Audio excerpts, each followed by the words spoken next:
Welcome to Bobby's Good Food. Ang ihahanda natin ngayon ay isang pork ribs recipe. Meron tayo dito isang buong hiwa ng liempo. Hahatiin natin to sa gitna. Ihiwalay natin ang rib part at ang skin part.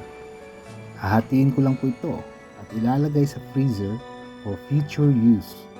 Maaari niyo pong gamitin ito pansahog sa kahit anong lutuing gulay.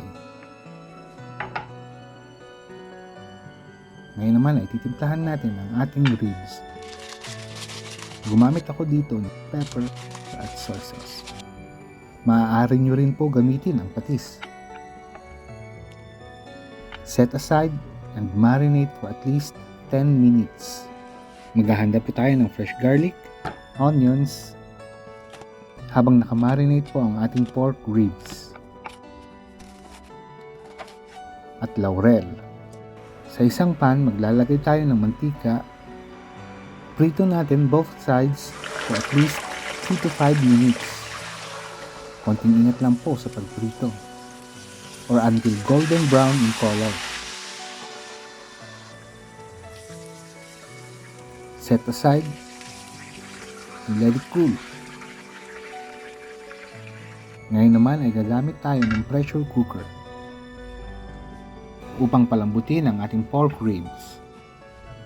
Ilagay ang ating main spices, coriander, rosemary, 5-spice powder, paprika powder, at soy sauce. Naglagay ako ng liquid smoke for added smoky flavor. Optional po yan.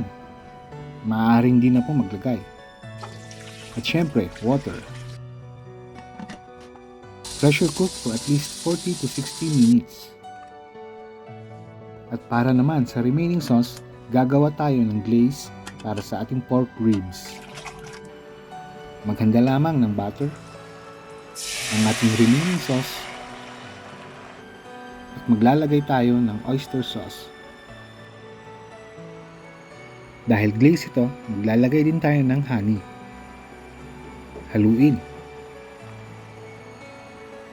Sugar at cornstarch in water.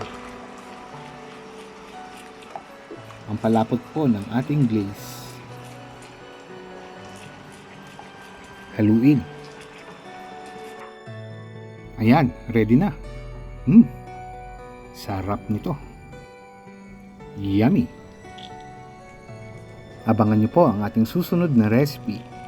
Maraming salamat!